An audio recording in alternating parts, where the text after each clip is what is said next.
right, all right. Here we are yet again, doing a live stream interview. This is impromptu, wasn't scheduled, wasn't planned, don't care. Had to get this person on board because of the impact she had almost immediately. Today, I'm going to have us join us here, a true cybersecurity trailblazer, the first female combat and communications cyber defense officer in the Israeli Defense Forces. For 17 years, she led missions in critical cyber ops, and she is now an expert in go-to-market pieces. Kiran, it's incredible to freaking be on this call with you. I'm so excited to figure out how we can work some magic for the rest of the world. Welcome to this impromptu live streaming. Uh, why don't you just fill us in a little bit about what you currently do? Because we could talk forever what you used to do, but walk us through what you currently do. Well, today I'm the go-to-market director at Saturus. We do GRC, and super excited to be here. Every single time we have a conversation, it's always it's feel like the world has stopped spinning and it's all about us. So I'm just gonna be super excited and happy to be here with you and actually talk this very So important subject. I will tell you right now, most people are going to think we've known each other for years. We literally met 2 weeks ago at InfoSec Right. World. We must have had about two or three conversations. Just kept finding each other throughout the whole piece. Um, but some of the most insightful and the kind of mirroring of energy that I was like, oh, I'm like, so we get on this call earlier, and we start talking about a few things. We start talking about quite a few things. Yeah. But the one that I think resonates with the executive leadership series and everything else really comes down to fitting in, but also some of the struggles that um, folks are not aware of or not don't have visibility into when you're talking about individuals, their background, their culture, and then the work environment. So things from how do you identify to what are the things that are coming into a person's personality that are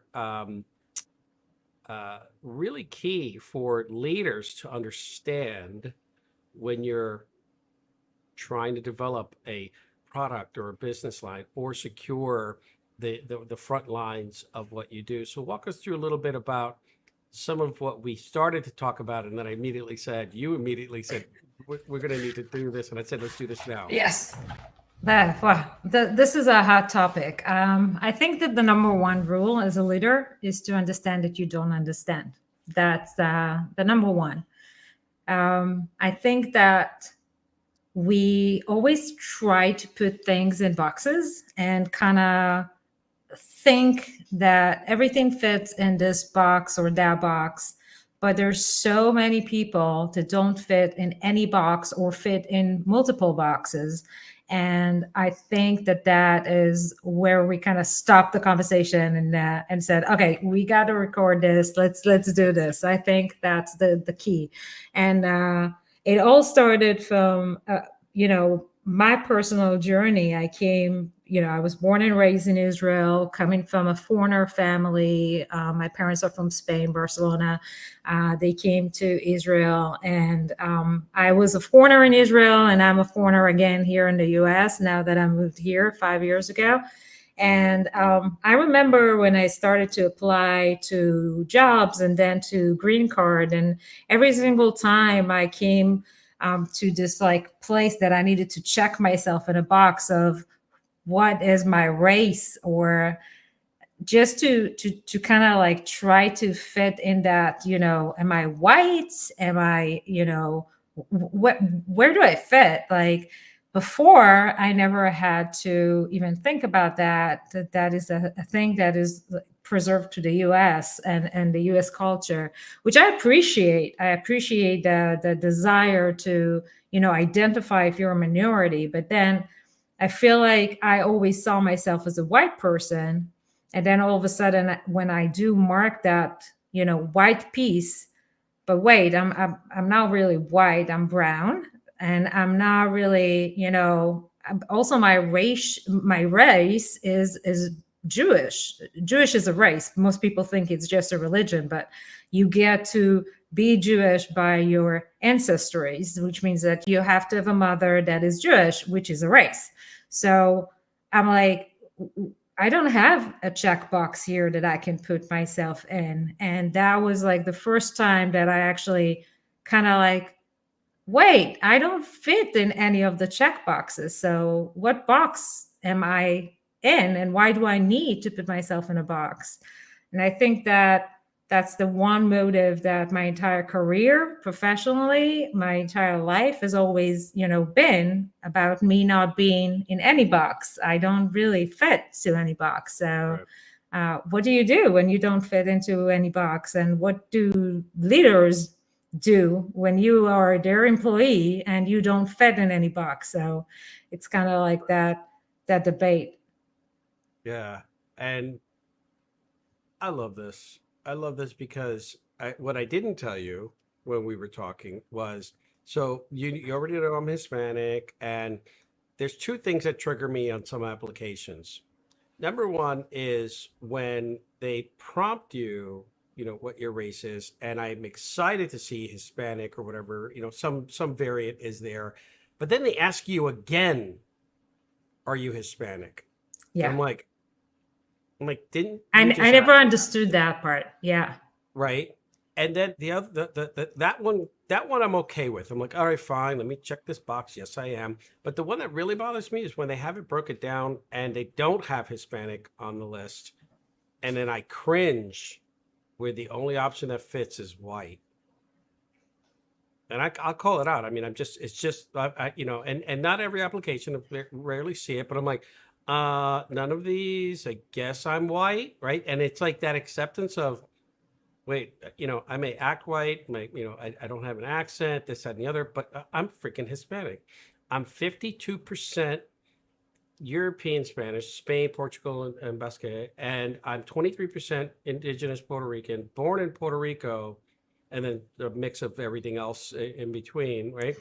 Like, I'm not white, like, I'm just not, but fitting that box, it's almost impossible, right? Yeah. In almost every org. And I get HR and companies need to try to do the best with whatever systems they have, but there's like almost an immediate cringe of, is this what I should expect when I get in the job? I So agree. now we start to talk about, now let's say we have a job and we're doing something. What are the things that you're seeing that where there isn't a fit, or, and we'll talk about the third real topic, which is the juicy part about other people understanding where we're coming from and what's impacting us. So talk to us about that fit once you're in there. I think that you can almost feel that culture even when you're actually in that form, because some companies has other in the options.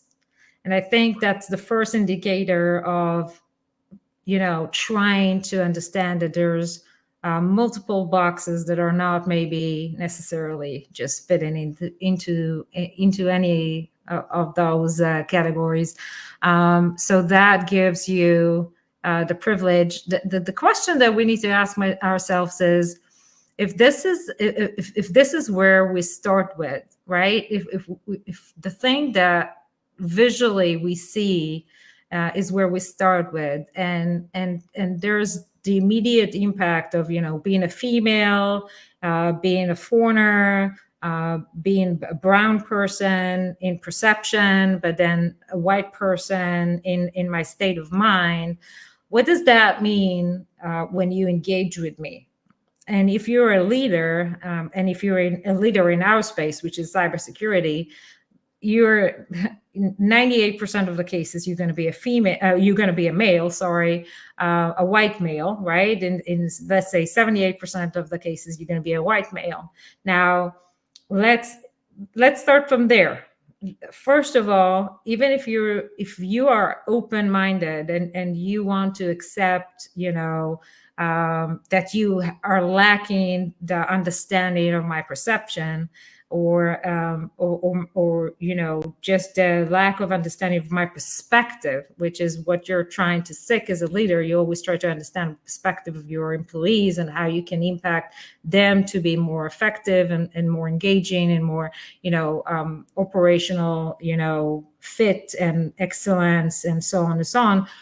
If that's what you're trying to aspire, then you got to understand that there's an underlining tone to everything that you say. And one of the things that I think that the majority of leaders struggle with, and the majority of employees struggle with, is that underlining tone. Even if you're trying to be open-minded, you are grounded in the way that you were raised up, in the values that were communicated to you, or the lack of. And it is in the undertone, even if you think that you're open-minded. And I give you a personal example that I like to give when I talk to leaders. I'm a mother. I have two girls, and one of my daughters had been in a journey of trying to fit herself in a box of gender. And she was born a female, and very, like me, was very tomboyish in the way that she was as a child. I was too. My parents even registered me to a ballet, which I actually loved and play, continued doing for a long time after, right? But I think they were trying to get me into a more feminine, kind of like, elegant, quiet, collected kind of figure. But I was always a tomboy. Like, I always prefer to climb the trees and not go play with dolls. That was just who I was. And I think that when she walked through her own journey of like identifying what gender she is, I was in the perception that I am a very open-minded person. I was the first female in the IDF, in the ground forces. I'm like, all my friends are gay. I understand everything about like what it means to being in that place, because I have so many friends. Like, a lot of people will say to you, I have a lot of friends that are Jewish. It doesn't mean that you understand my perspective as a Jew nowadays with October 7th and since then and all the anti-Semitism. That doesn't mean the fact that you have a lot of friends. And I realized that through the eyes of my daughter. I just remember I was saying positive stuff and she would cringe. You could see in her face, in her body language, that what I'm saying is like hurtful. And I thought in the beginning it was like just the fact that she insisted, when we moved from Israel, she insisted that I would continue speaking with her in Hebrew, which is her, mother language. This is how she spoke until we got here.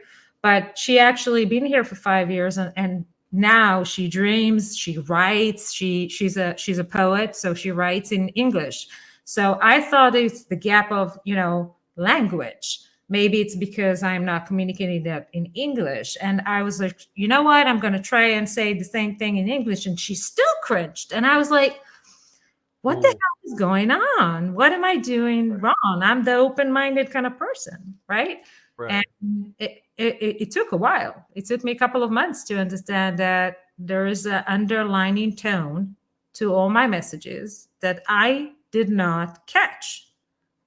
Right. I did not understand that I'm coming from a patriarchal perspective that was grounded in me from my household, from the way that my dad and my mom communicated with each other, that was there. And I needed to break away from those habits that I had to communicate better with my own daughter.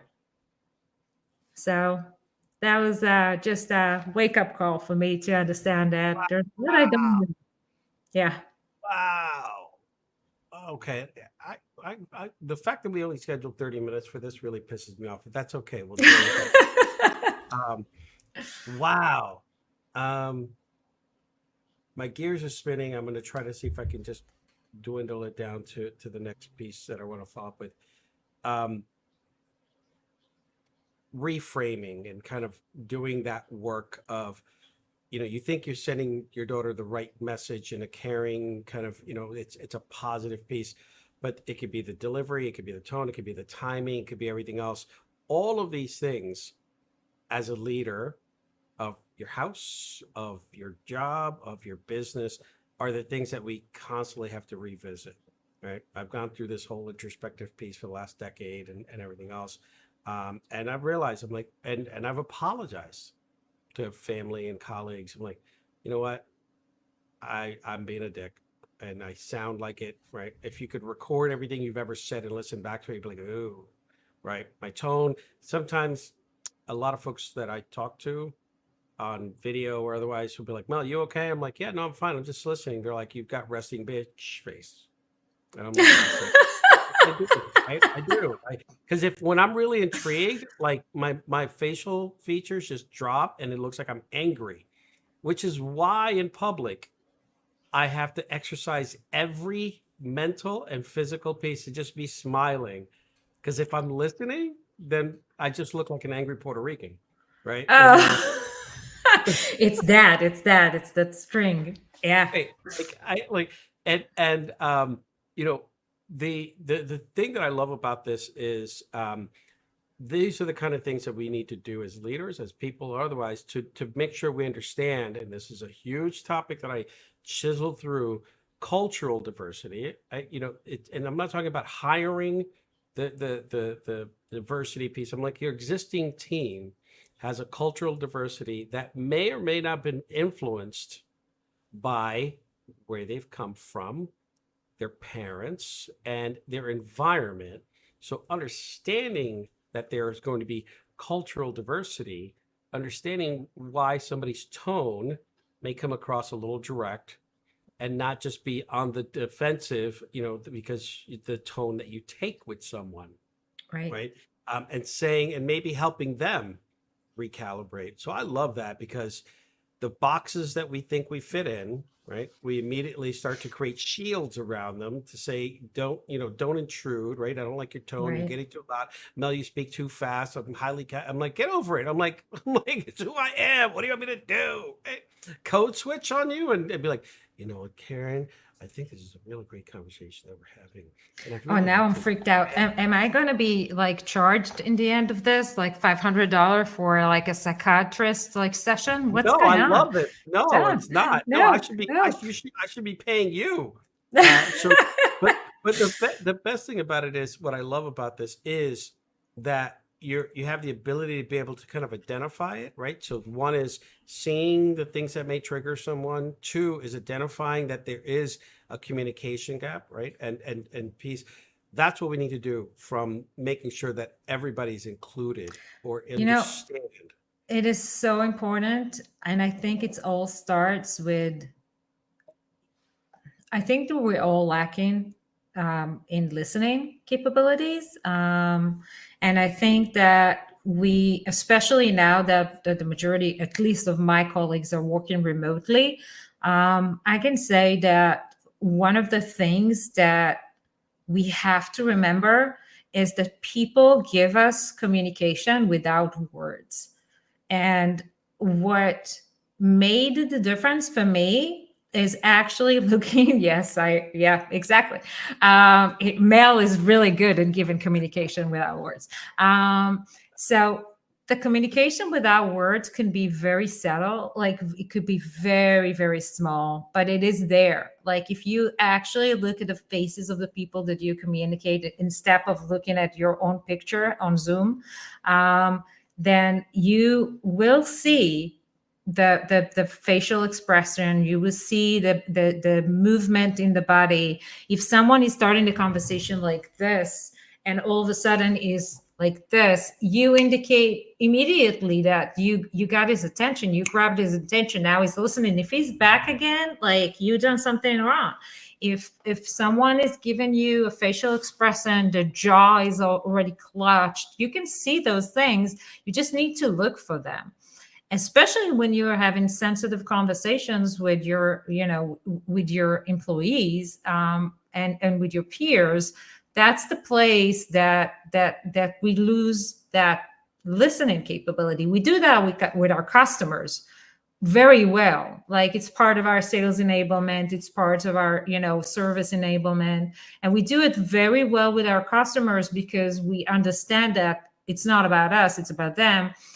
But we fail to do it internally. And I see great leaders, visionaries, really true visionary leaders, that fails to read the room. They fail to read that underlining, expressions, that micro expressions on people's faces, that body expressions.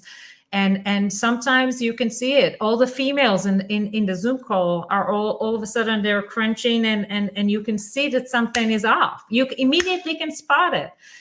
You can see something that all of a sudden all the brown and black people in the room are crunching. You can see that underlining tone. You can see that when the Democrats are like, all of a sudden cringing, or the Republicans in the room are all of a sudden cringing. Those are the indicators that you need to look for. And if that happens, all you need to ask and to give space to is conversation. All you need to do is say, can you please walk me through? I could sense that something was off in my delivery. Can you please walk me through it? Can you please explain to me what was off so I will learn? And that is all you need. Empathy and humbleness. And there we go. You got it. They will tell you. I love that. And the biggest piece, you dropped it right in there, was empathy. And here's the thing. People don't like certain words. For example, they don't like selfish, so I say self-care. They don't like empathy, so I just say care. Just care for the team, care for the person, care for what you're seeing, right? Because empathy is pretty damn loaded, right? For the last 5 to 10 years, everybody's making money off of it. And I'm just saying, just care. Yeah. Right? I'm sorry. For me, empathy. For me, empathy is grounded in everything that I do. I don't like the fact that it turned into a buzzword, and I refuse to accept it. Thank you. I think it's a value that Thank you. that gets to be there, and I think that part of our culture is being empathetic. And I think that's the great thing that foreigners bring to this country, because our culture is rooted in empathy and, and community. And I think that is, we lack in a lot of other stuff. Don't get me wrong. A lot. There's a lot that we do wrong. Like, come on. I have zero control over my mouth, and I have zero control over saying the wrong stuff at the wrong time. Like, zero control. This is me every single time. Yep. But we do some things right. And what we do is that we don't stay silent in awkward situations. Right. If I got into an awkward situation, it's part of my culture to break out of it. So it would be part of my culture to eliminate that uncomfortable feeling. And I would do that by communication. You can't use words like eliminate, coming 17 years from Israeli army. That's what I do. A sniper. Okay, so let's just... Yes, of course. Listen.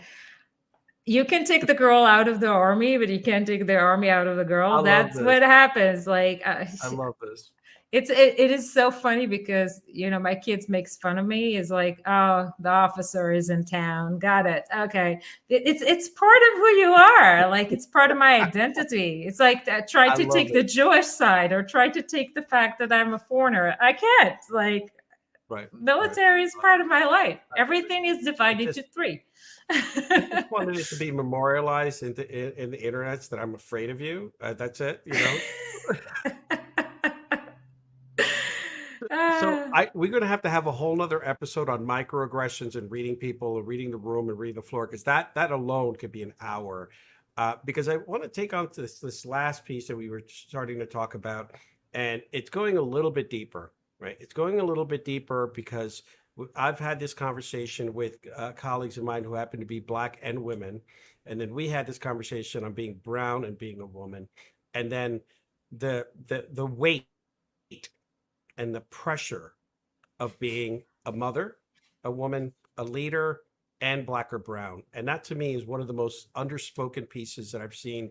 That is, there's some great people who are highlighting that, and to understand where you're coming from, so that when you go into work, you're not putting it out there, but you kind of understand. Folks, walk us through a normal day for you, right? Especially given the military components of what you're dealing with from Wow. a familial standpoint. That's a big one. I don't know if I will be able to do that in the last 5 minutes that we have, but I'll try.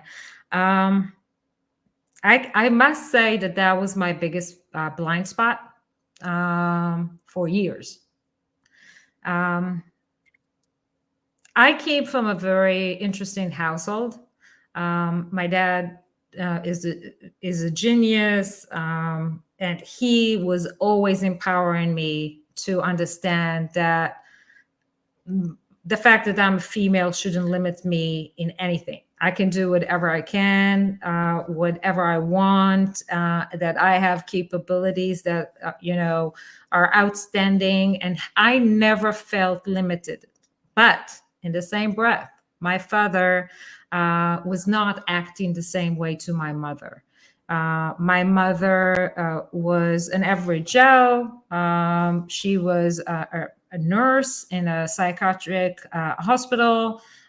Very hard working woman that basically, was the balance of the house. But he dismissed her constantly.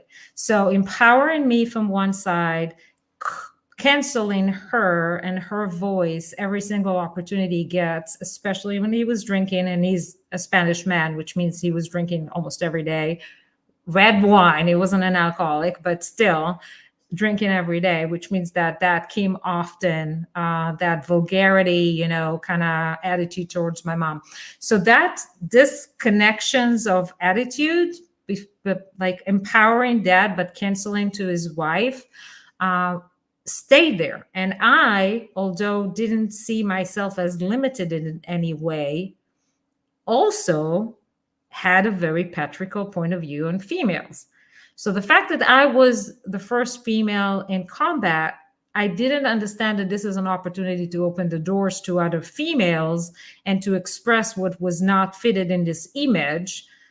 Instead, I was like, not everyone can do this. I'm a special individual, ego-driven, right? And also, no, I actually shaved my hair because I was like, it's not their job to fit me in. It's my job to fit in.